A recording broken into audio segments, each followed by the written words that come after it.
Hello and welcome to episode 1083 of The Sleeper and the Bust. It is Tuesday, August 9th. I'm your host, Paul Sporer, joined this morning by Justin Mason. Justin, good morning, sir. Good morning to you. How you doing?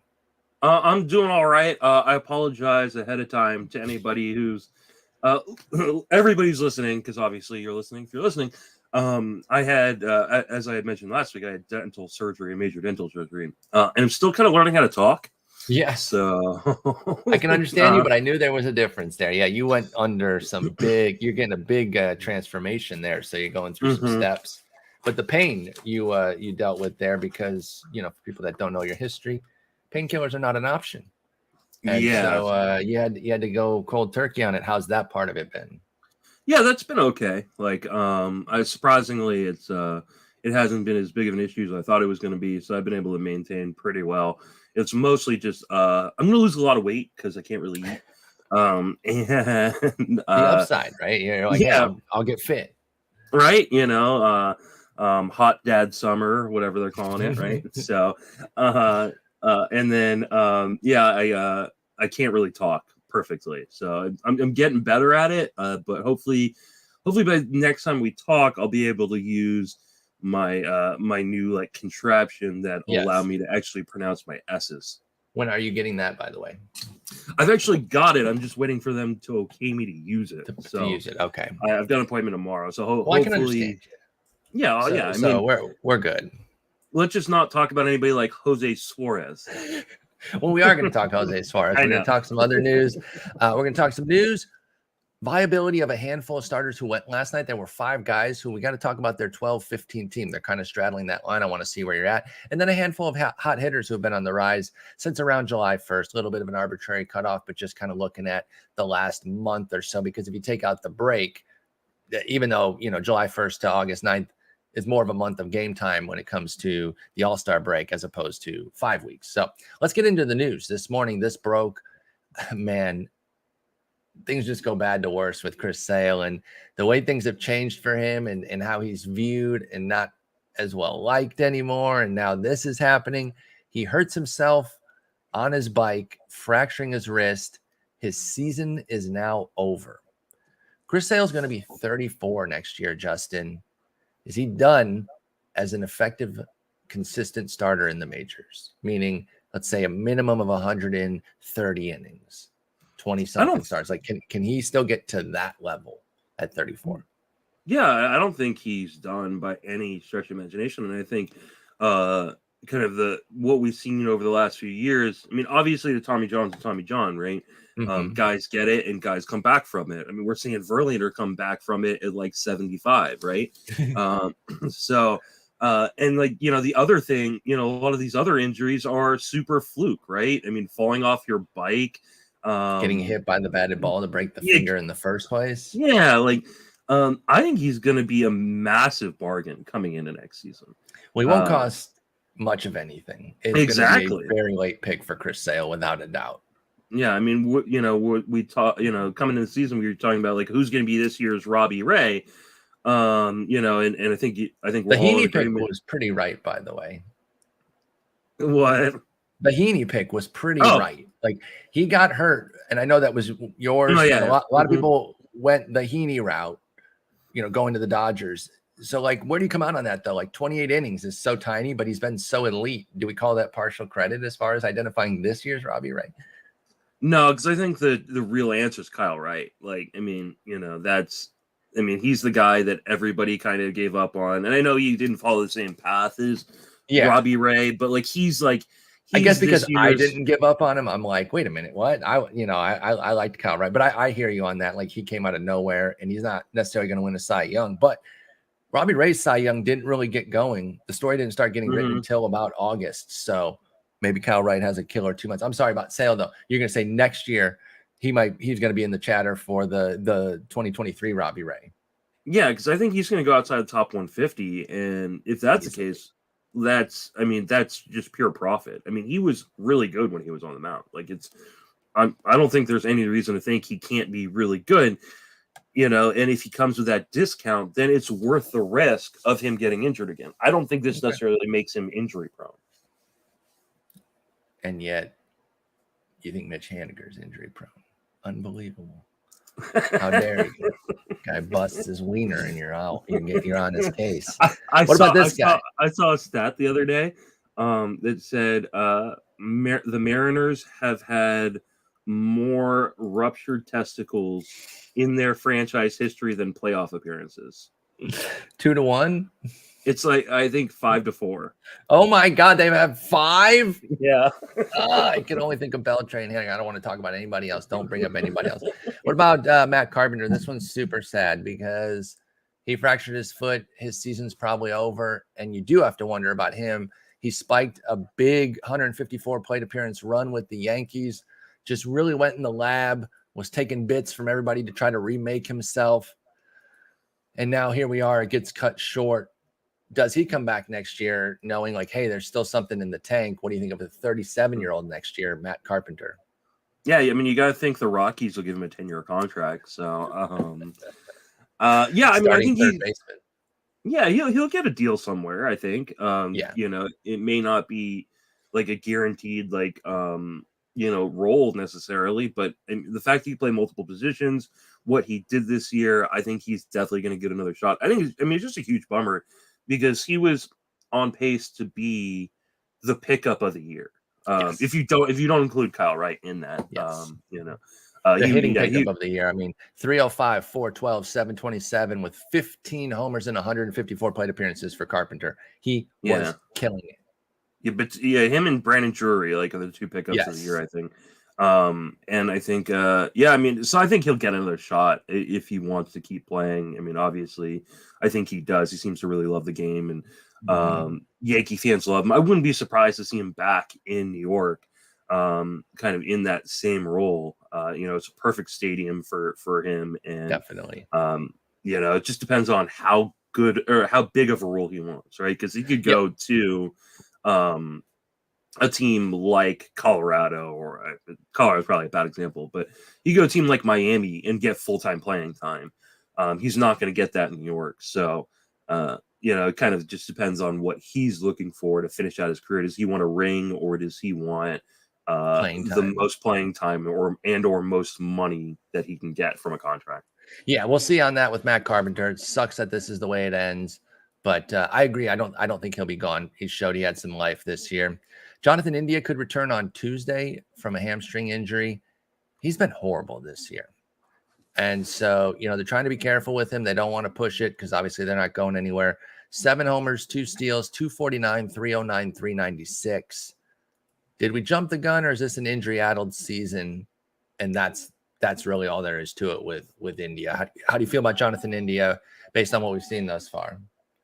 Yeah, I mean, I think this is just injury plague. He's got a 147 ISO. His 249 batting average, in today's game, isn't actually bad. His underlying numbers on the short sample, there's nothing wrong with them necessarily. Yeah, the only thing I see is the walk rate dropping from 11 to 5%. You got anything on why that might be? Is he attacking more because he's trying to make up for lost time? I mean, it's 236 plate appearances. Swing percentage is up about 4%. So he's just been a little bit more aggressive. It may just be a matter of hey, I'm back finally, and then he's out, and then I'm back finally, and I want to swing, I want to get up there and hack. Exactly. And he's also playing on a team where there's probably not a ton of reason for him to worry about hey, we need to manufacture. This team sucks, so he's just doing what he wants to do when he gets up the plate. I don't have real it's not like he's swinging. I mean, his O swing has gone up for sure. So he is just swinging more outside the zone, more inside the zone. But it's not egregious.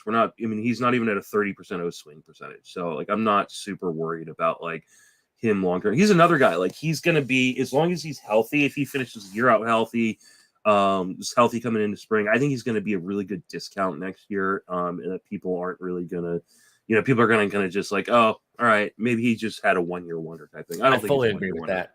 I'll be in on the buyback there, unless the thing that could change that is if he rallies in the last 6 weeks. Mm-hmm. And if he goes off, they might be okay. Everyone's back on India. But if not, if he kind of meanders, I'm with you. I'm jumping in. Let's jump out to Oakland. One of the guys that they could have considered trading was Sean Murphy, because he's got some team control. He could have netted something. He's having a great year. And they've got Shea Langeliers coming up. And the rumor is that he's going to make his debut soon. Now, it's not an official situation, but it's been suggested that he's going to make his debut sometime this season. Is Shea Langeliers somebody that you would try to jump the curve on, or do you come out similar to where I'm at on rookie catchers and I'm like, Adley's an exception, but for the most part, I don't know. 19 homers, 5 steals in Vegas for Langeliers with a 281, 362, 513. What do you think about him? Again, we don't know when he's going to get called up, but he's supposed to make his debut. Is there any league where you would try to jump this ahead of time for Langeliers? I mean, obviously American League only, if he's still like sticking around, especially a 2-catcher American League only. I don't know that in a 15-teamer, I mean, unless your catching situation is atrocious, and I've seen some atrocious catching situations out there. You and I were just talking about a trade I made in Tout Wars earlier this week to move an extra catcher because so many teams in Tout has such bad catching situations. So, like, I get it. Like, I don't think he profiles as like a fantasy stud. Like, I think he's going to be a really good behind the plate catcher. Mm-hmm. And I think he's going to hold his own offensively. So maybe like in a full season, we're talking like potentially 20 home runs with a good batting average. So like that plays, but like he's not like the next elite catcher coming up. Like, he's not like Melendez, like potentially could be in fantasy, or Rutschman, or one of these guys. I don't think, at least. So he does have a little bit of speed, stole 5 bases in AAA. Don't look at the power numbers in AAA and think that's what he's going to be, because people are going to see Vegas. The 300 plus plate appearances and 19 home runs. Yeah, because it's Las Vegas. Las Vegas is a launching pad for those that don't know. Yeah, you got to be careful with that with Shea Langeliers. And again, I don't really try to jump many rookie catchers. He does not clear a bar for me.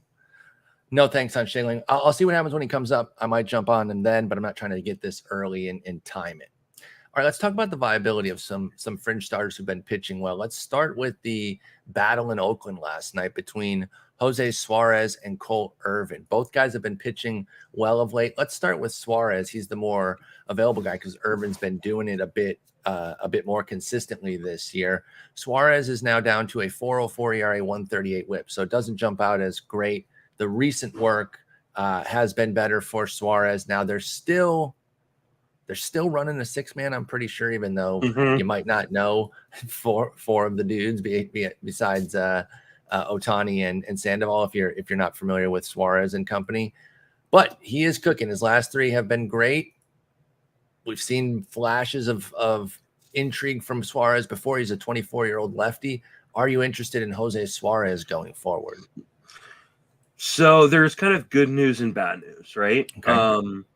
The good news is there's a great article, and I linked it in the Roto write-up, about how Suarez kind of reshaped his changeup.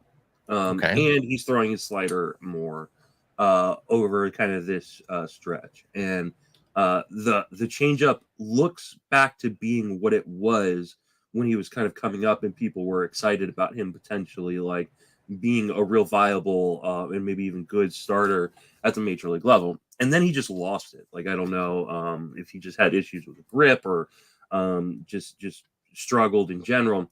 And he worked with a pitching coach, reworked it. It looks fantastic. I watched start last night. So I had both Irvin and Suarez going in a number of leagues. So the bad news is the level of competition he's faced recently is like minor league. I mean, he's gotten the A's twice and the Royals. So like this stretch has been great. I'm definitely pumped. And 8 strikeouts last night was really impressive. Like all 4 of his pitches had above a 30% CSW, which is great. That's what you want to see. And like I said, he's throwing the fastball less. He's throwing the slider more.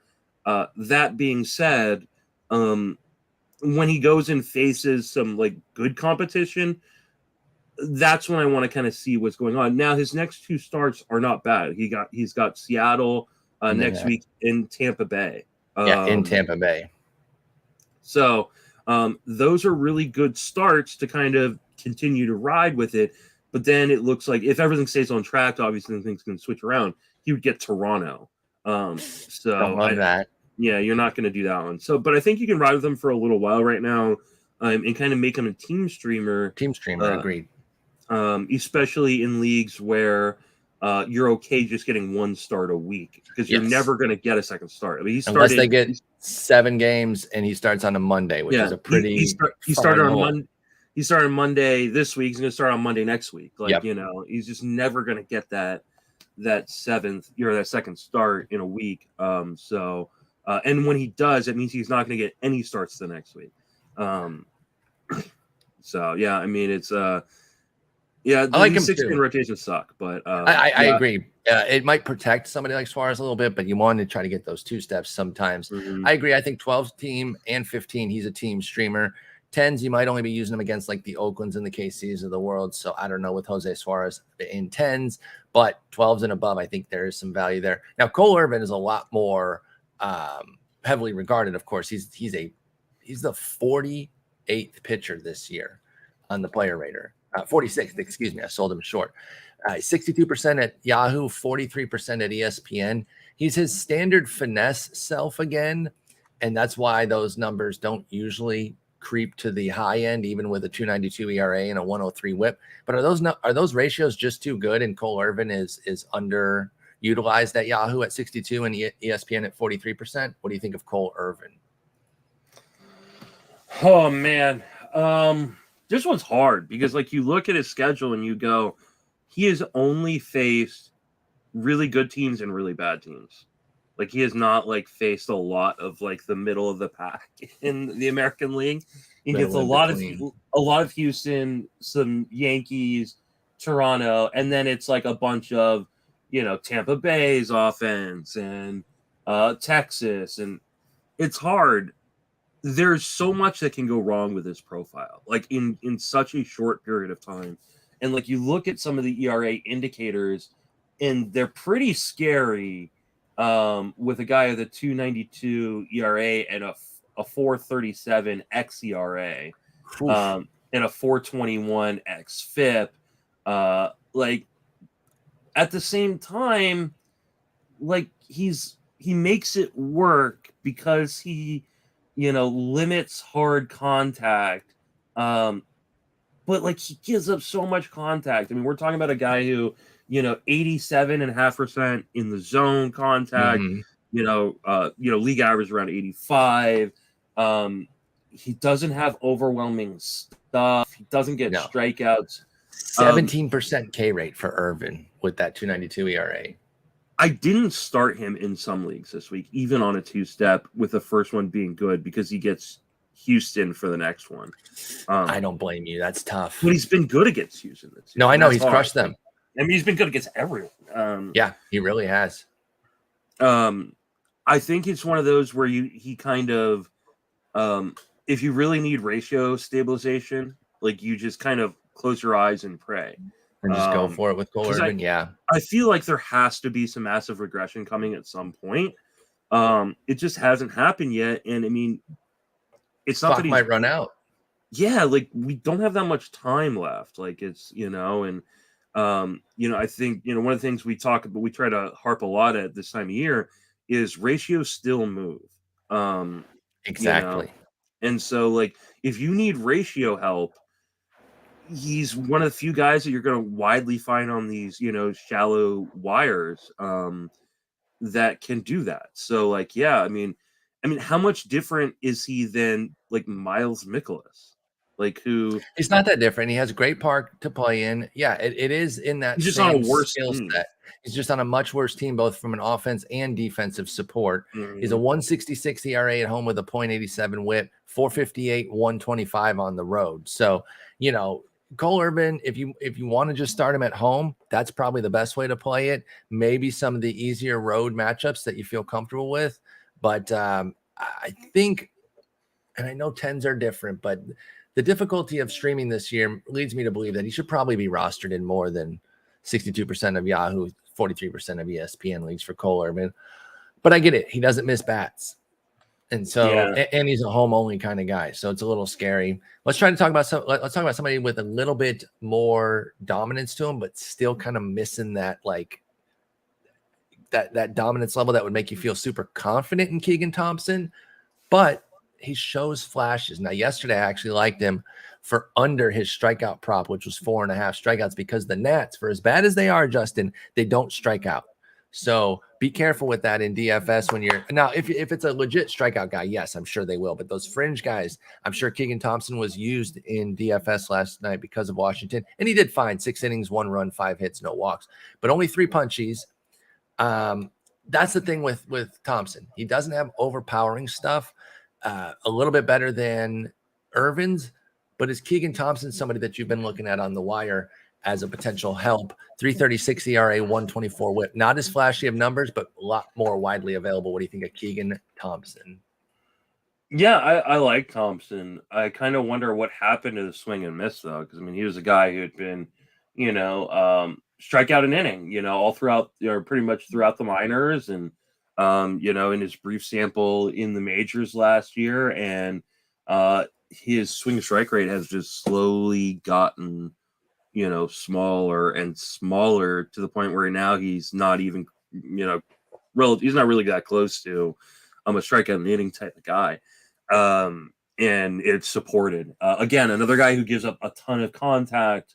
I think he can get away with it in that division, where you've got some pretty good parks to pitch in and some pretty bad bottom feeder teams. And I think the fact that he's shown in the past that he can strike guys out, and this maybe feels like maybe it's a little bit of a conscious decision to try to pitch to, contact, get the ground ball or get the weak contact and get out. That maybe there is another level at some point, but I think right now he's kind of in that, back into your roster, team streamer guy. You're playing matchups with in 15s and 12s, and really in 10s and 12s, you can probably stream him off your roster when he's got a bad matchup coming up. Totally see that. I'm totally with that as far as Keegan Thompson goes, team streamer type, standard streamer maybe in certain format depths. And he showed strikeout stuff more as a reliever. He hasn't quite brought it to the starting. 9.4 K9 as a reliever for his career, 7.6 as a starter. I agree, though, that maybe he can bring some of that strikeout stuff back to starting as he gets more and more comfortable with it. He only has 21 major league starts. Mm-hmm. Going forward, Keegan Thompson gets, he gets at Cincy at the end of this week, and then Milwaukee next week. I'm probably starting him for both of those in 15s for sure. In 12s, I think depending on what your other options are. I mean, at Cincinnati is a little bit scary just because of the park, but he's not a huge homer or fly ball guy though. So yeah, that lineup isn't that great. They do strike out a lot too. It's tough park, but yeah, he could spike some Ks and do all right there. It's a risk with the Keegan Thompson there, but I understand that. And then at home against Milwaukee, I would like that as well. Mm-hmm. Another guy who's kind of a mix between the two, I would say, between Keegan Thompson and Cole Irvin. If we're working on the same spectrum here in the middle, you might find a Jordan Lyles, the veteran, crafty righty, 4.35 ERA, 1.44 WHIP. But he's found bouts of fantasy usefulness because somebody, and I'm wondering if maybe he was the impetus behind the new wall and he helped construct it. I think he was the architect behind it. We need to find who was the contractor on that wall. Because if it was a Jay Lyles, I'm going to have a lot of questions because he's like, this is my ticket. 10 starts at home, 2.73 ERA, but still a 1.42 WHIP. So he should probably be worse, but he's probably getting some key outs with that left field. That's helping him on the road. 5.70, 1.47. Do you know how many the home run differential between home and run? I got to imagine like 10 or 12. It's 3 home runs to 15 road home runs. Exactly. That's the difference right there. So, do you feel comfortable with that then starting Jordan Lyles at home? He had a two-step this week with home against Toronto, and he was okay. You know, he was fine yesterday. He did all right. But then at Tampa Bay next week or on the weekend, was that enough for you to jump in on Lyles where available? Or what do you think of home only with him, even though he has Tampa Bay this weekend? Yeah, he's like the opposite of like, or the Orioles are like the opposite of the Rockies, right? Like you don't want to start anybody at home for the Rockies, but you want to start everybody at home as long as they're not going up against like the Yankees. Sure. Like, you know, you want to you still want to curate your, you know, your matchups a little bit. But yeah, I mean, if Tampa Bay's coming to town or even Boston's coming to town, like I'm not super worried about like starting an Orioles starter there. Like, I mean, it's just, they do not give up home runs. They don't give up the long ball there. Yeah, do I think Jordan Lyles is good by any stretch of the imagination? No. He was a guy that I targeted in dynasty leagues where I was rebuilding because I was like, he's going to get a lot of innings for me to get my innings limit, but he's going to be bad. Well, that is backfired. In certain regards, he's been fine. So, and I want to amend. By the way, I don't think he's in between those two. He's further down. The spectrum there. I think both those other guys are better. Irvin, well, all three: Suarez, Irvin, and Thompson. I think are all better there. I just wanted to amend that take on Jordan Lyles. Yeah. So you would pick him up. Would you pick him up for the trip to Tampa Bay though? Because that's not a bad place to pitch, even though he's bad on the road. Because then you get the Cubs next week. So if you're in a daily moves league, would you pick up Lyles now, take on the at Tampa to get the home against Chicago next week, like in a 12 team, or does it have to be 15 team? I think it still needs to be 15 teams. I think so too. He's been so bad on the road. I mean, the 5.70 ERA. And that whip at home sucks, dude. 142 still. So be careful with Jordan Lyles. I think if you've got some whip issues, then you may not want to even trust it at all. I agree. Let's talk about Alex Wood. He is a higher end version of like a Suarez, I would say. I like Alex Wood. Health is usually the biggest issue with him. He's at 417, 120 this year with the ERA and whip. It's not great, but it's not terrible. Underlying numbers say that there's better there. 342 FIP. 8 wins, 110 strikeouts in 112 and a third innings. He's still pretty available right now. 56 Yahoo, 65 ESPN. Is Alex Wood somebody you're streaming in 10s and 12s right now? Coming off the good start at San Diego last night. He gets Pittsburgh on the weekend, which is an easy yes, but trip to Colorado pending the following week. Yeah, I think he's more than a streamer. Streamer though, would you start him in Colorado, or would you sit Alex Wood for the Colorado start after picking him up for the Pittsburgh one? I'm probably going to sit him in Colorado, depending on your other options, you know, how deep of the league you're going. But, I mean, he's been really, really good. He has been let down by what has been a really atrocious defense this year. One of the worst in the league. And just getting really just bad luck. Like, I don't know. I'm looking up his BABIP real quick. Yeah, his BABIP's not super high or anything like that, but he's just been really, really unlucky. Like he's pitched really, really well for the Giants, and the results just haven't been there. In the same way that I think Alex Cobb gets a lot of the headlines on that, but he's been really, really unlucky as well. So I think I would continue to ride with him in most starts. Poor Danielle, my wife started or had him and Suarez on her bench last night. 2 gems in 1-0 wins. Yeah. So good news for me, because I don't want her to beat me in TGFBI, even though she's going to. But that's a good staff when you can have those guys on the bench. Yeah, she's like, I just don't know how to make that decision. Like, how do you do it? I was like, I don't have decisions to make.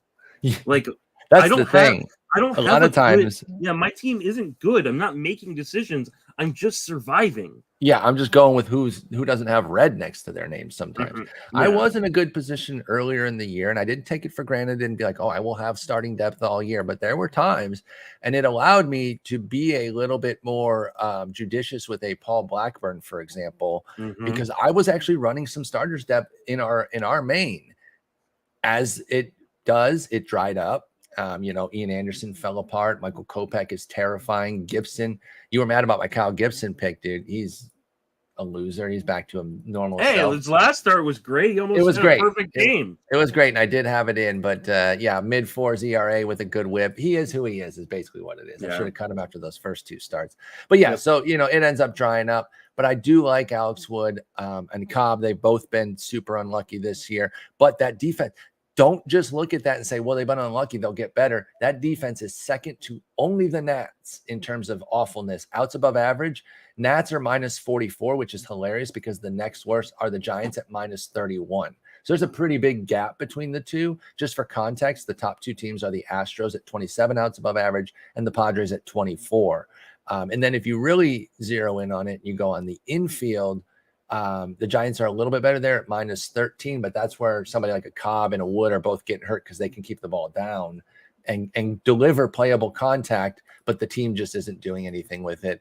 And then in the outfield, y'all are the legit worst, -17. Only the White Sox are close. You have to wonder, like, how much of this, like, massive platooning stuff, especially because, like, people, like, they've done a great job with platooning from an offensive standpoint, but they've been really bad defenders. I mean, like, they've had outfields with, like, your man Mercedes and Darren Ruff in the same outfield. And you just can't do that, especially in a place like San Francisco where the winds swirl. It's a big outfield to begin with. Yep. Right field is such a difficult, you know, fence to play off of. Like, I don't like. I understand what they're trying to do to maximize their offense, but they're doing it at the, you know, at the cost of their defense. Yeah, like, and that wasn't there last year, though. In fairness, you know, they were doing all the same platoon stuff. They were 5th in outs above average. That's the volatility of defense year to year, I think is definitely part of it. And obviously there's different guys. These are not the exact same guys being rolled out, but they're all a year older too. So even the guys who are pretty decent at defense, I mean, the youngest guy there is Joey Bart at 26. Everyone in the field is 27 or older, and a lot of them well into their 30s. So that's a big part of it for the Giants. And it has trickled down to Wood and not even Crawford and Longoria. I mean, they've been banged up all year long. They're good defenders. They're back now, so maybe the infield defense becomes better. But that I'm still sticking with both Alex's because the talent is still there, and I'm hoping to get lucky, get a little bit of regression there. All right, let's talk about some hot hitters on the rise here as we get into the home stretch. José Miranda. Now, when he came up, he was one of those guys that, hey, let's go out and get him in every format.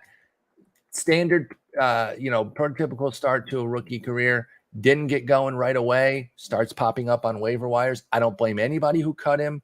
If you let him go through May, 176, 208, 324 with 2 homers in 77 plate appearances. That's not a huge sample, but you don't have that much time in today's game to really sit back and relax. So if you cut him after a month, I get it. Was 3 weeks. It was his first 21 games there in May. If you started cutting him around then, I understand. However, it did prove to be the wrong move. Since then, since June 1st, 325, 378, 542 with 9 homers and 40 ribbies. That's a full season pace of 29, 130 for Miranda. So he's driving in runs like crazy.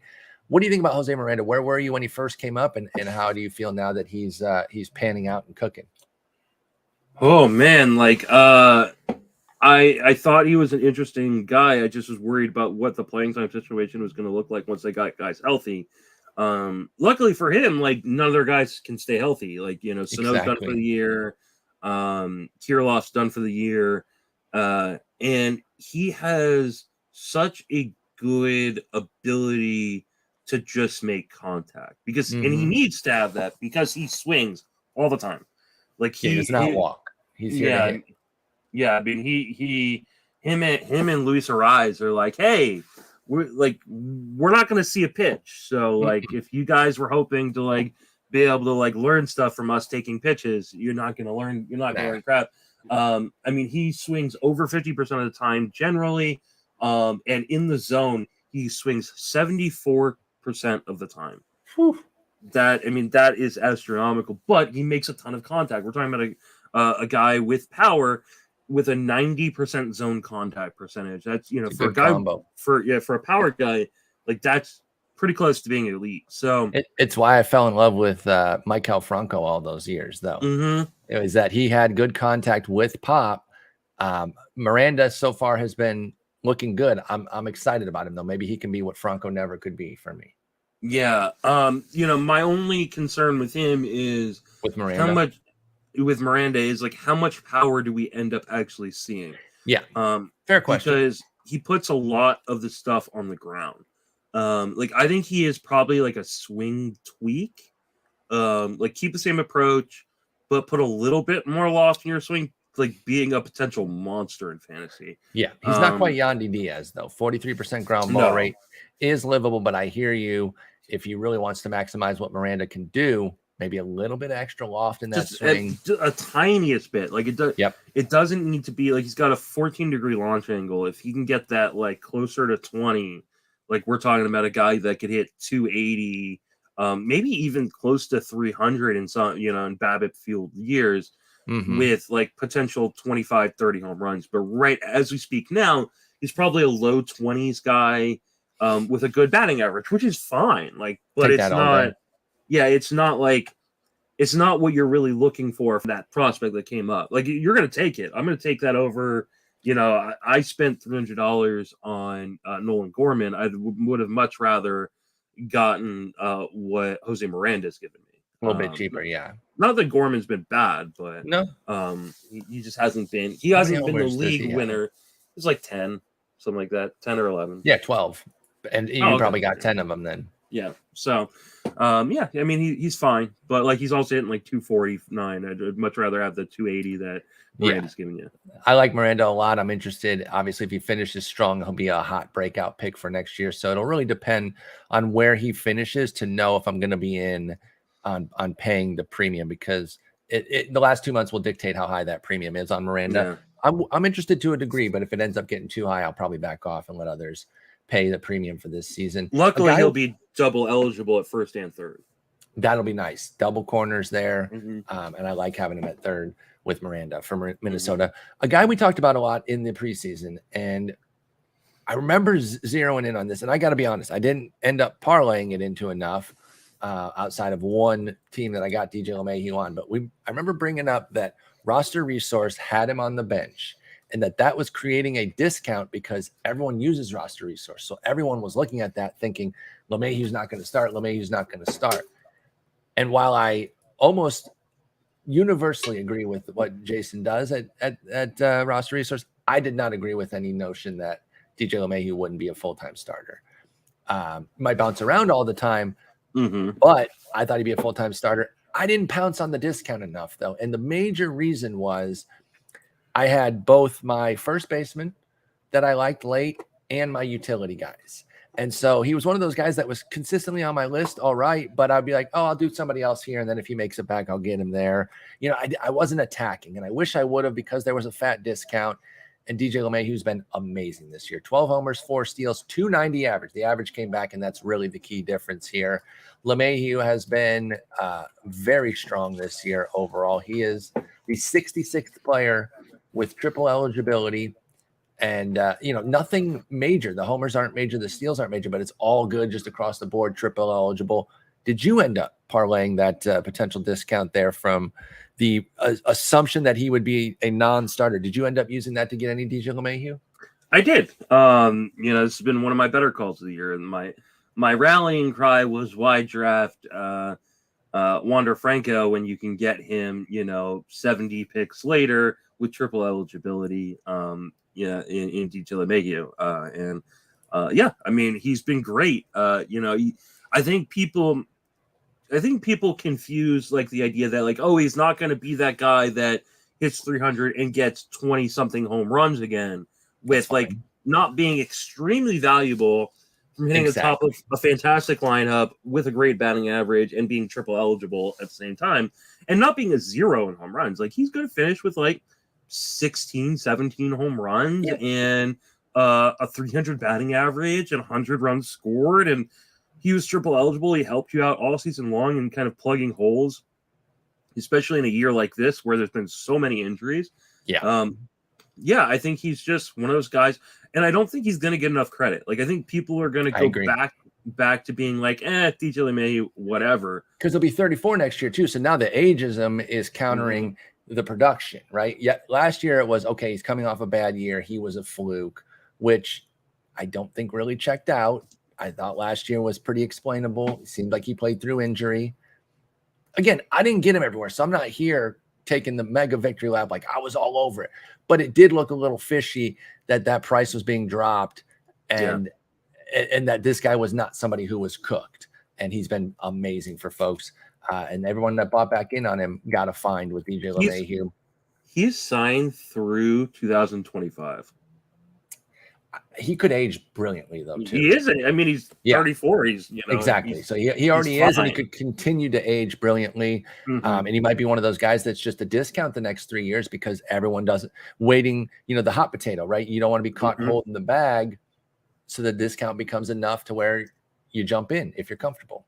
Let's go on the other end of the age spectrum. Talk Alec Bohm, 25-year-old, a guy that we liked a couple years ago, coming off the shortened 2020, fell for it a little bit.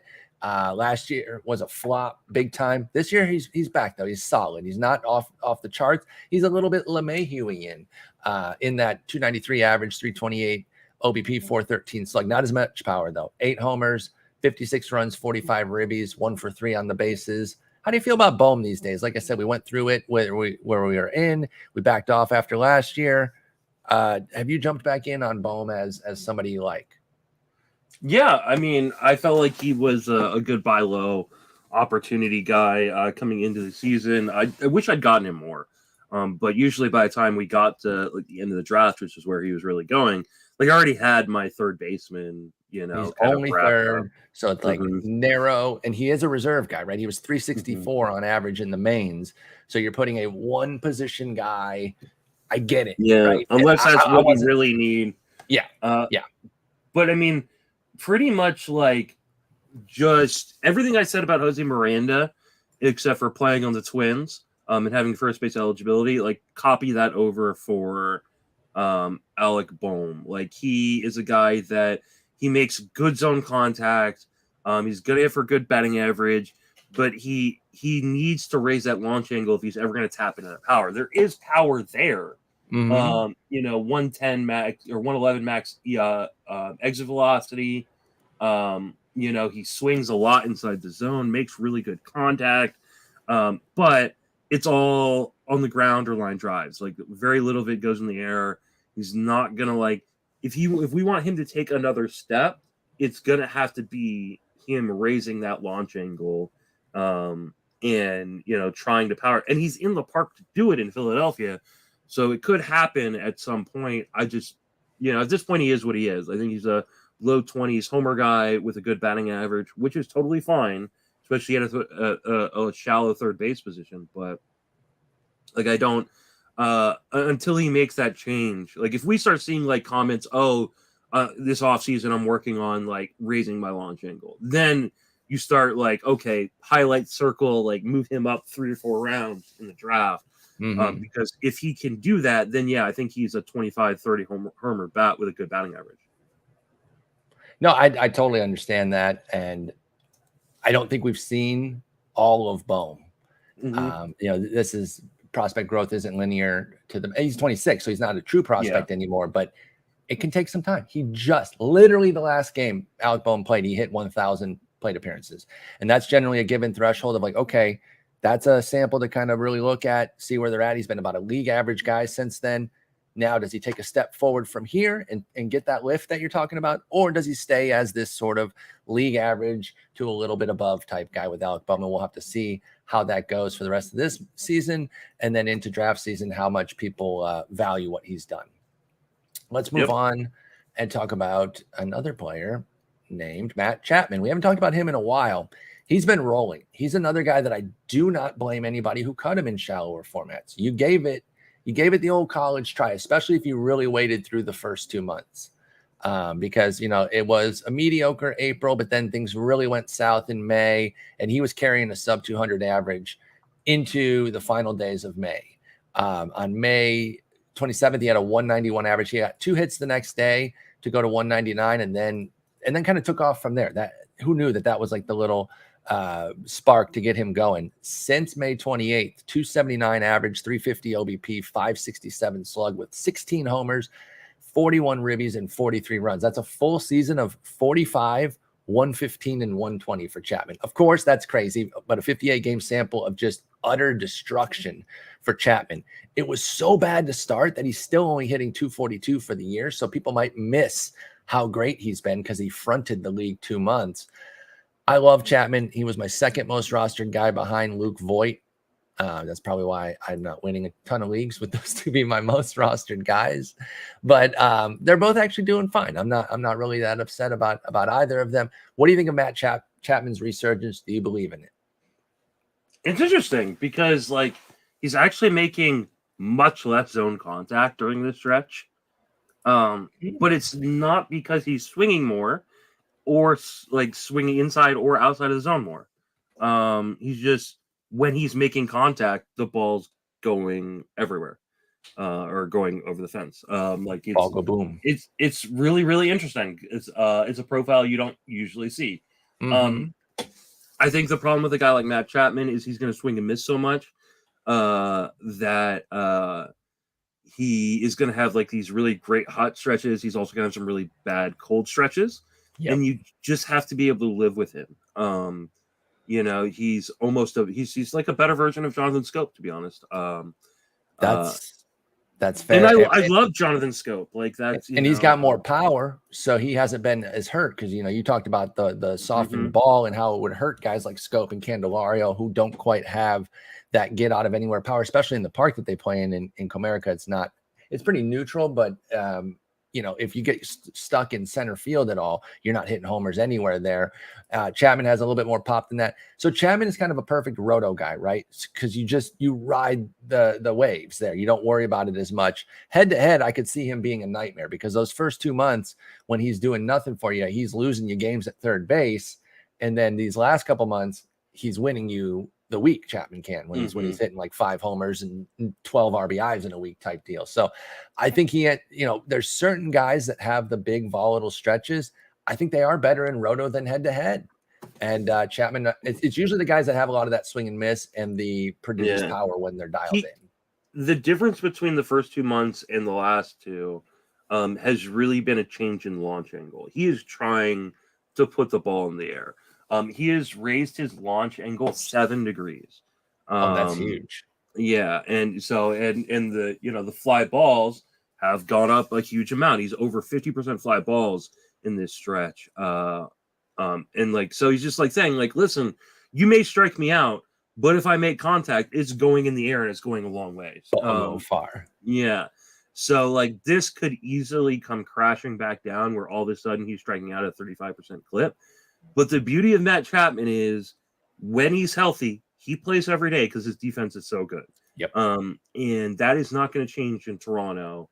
His defense is fantastic. They love having a guy with his kind of glove on that turf in Toronto because it moves so fast. So, yeah, I think, I'm bummed I didn't buy back in on Matt Chapman. I didn't trust the health, to be honest. Sub 30% K rate too. As long as he's under 30, I think we're in a good spot with Chapman there. And his swing and strike rate during this hot streak is 10%. I can live with that all day. Yeah, and he only swing outside the zone. He's really improved his plate discipline. Yeah, it sounds like he's being more selective on things and finding his pitch to crush. Right. It's finding that time where you can really go yard with it, and he's jumping stuff. So I love waiting. He's waiting on his pitch, and then driving when it comes, which is great. Yeah, I mean, this is what you want to see from Matt Chapman, and he's just had a completely healthy season, which is another thing you wanted to see after kind of a couple, banged up seasons. Absolutely. Let's finish with deep league extraordinaire guy, Seth Brown in Oakland.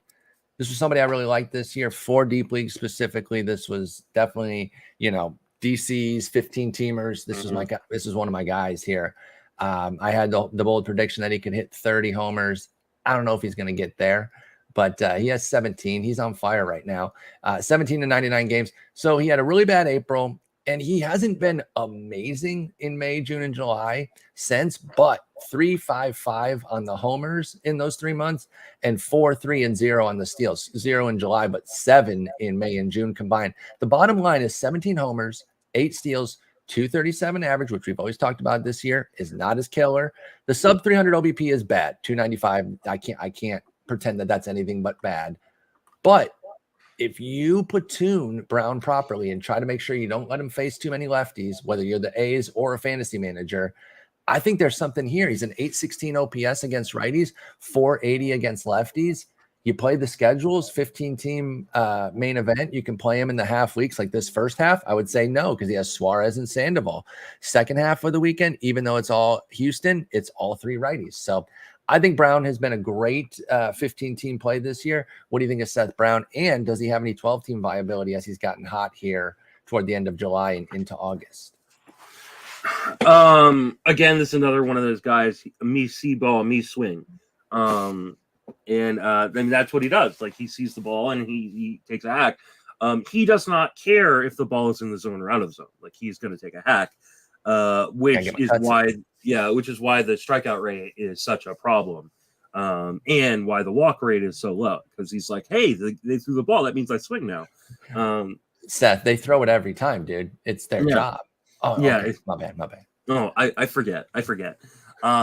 So they're going to be massive ups and massive downs with him. He's in a massive up right now. You look over the last, or since June 1st, 88% zone contact, which is amazing for a power hitter like that. But at the same time, he's swinging outside the zone 36% of the time. He's literally getting up there, and anytime the ball's thrown, he's like, I'm ready to swing, I'm ready to swing. So, and I don't know if, he's one of those guys where I think you could ride the hot streak, but you have to jump off really, really fast because that park is bad. That team is really, really bad. God, yes. And he's one of those guys that could easily go through like an 0 for 18, streak that just with takes your batting average. Yeah, like just like, he could hit you 2 home runs in a day and then not have another hit for 2 weeks. Like, he's just one of those guys. So, I kind of prefer those guys in DFS because if they, they sink me that day, oh well, like whatever. Yeah.